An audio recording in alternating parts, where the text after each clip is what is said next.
నమస్తే అండి. నేను doctor V. Hemalatha Reddy, fertility specialist Kamineni హాస్పిటల్‌లో.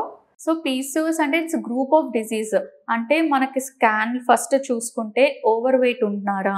ఒబేస్ పీసీఓఎస్, లీన్ పీసీఓఎస్ అనేది ఉంటుంది. ఒబేస్ పీసీఓ అంటే పెరిఫెరల్ ఒబేసిటీ అంటే స్టమక్ టమ్మీ, హిప్స్ వైడ్ అవుతాయి.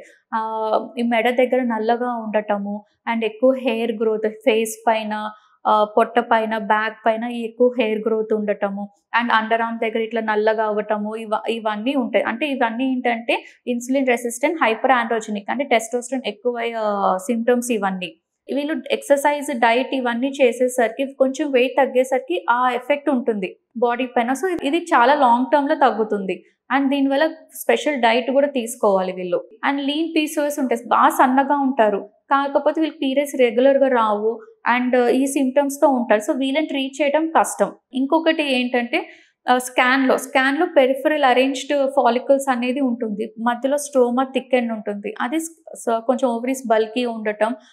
ఇది స్కాన్ ఫైండింగ్స్. అండ్ హార్మోనల్ డీరేంజ్ కూడా ఉంటుంది. లైక్ హార్మోన్స్ ఎఫ్ఎస్హెచ్, ఎల్‌హెచ్ ఇవి చూస్తే ఇవి కరెక్ట్ రేషియోలో ఉండవు. ఎల్‌హెచ్ వీళ్ళకి ఎక్కువ ఉంటుంది. ల్యూటినైజ్ హార్మోన్ ఎక్కువ ఉంటుంది. సో, ఇది కూడా వన్ ఆఫ్ ద డయాగ్నోసిస్ ఇది.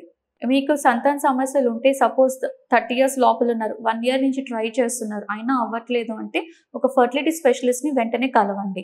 సేమ్ 30 ఇయర్స్ అబోవ్ 6 మంత్స్ కంటే ఎక్కువ ట్రై చేస్తున్నారు అంటే ఎక్కువ వెయిట్ చేయకుండా ఒక ఫర్టిలిటీ స్పెషలిస్ట్‌ని కలవండి. కలిసాక మేము చెప్పిన ముందు డిస్కస్ చేసుకున్న టెస్ట్‌లు అవన్నీ చేసి మీకు న్యాచురల్‌గా అవుతుందా? ఎంతవరకు వెయిట్ చేస్తే బెటరు? ఇవన్నీ డిస్కస్ చేసి మీకు నెక్స్ట్ ట్రీట్మెంట్ లైన్ అనేది బెటర్‌గా గైడెన్స్ అనేది దొరుకుతుంది. మీరు తీసుకునే అదే మందులు, అదే నాణ్యమైన మందులు, కానీ సగం ధరకే. అవును, మెడ్ ప్లస్ బ్రాండ్స్ పై 50 to 80% తగ్గింపు.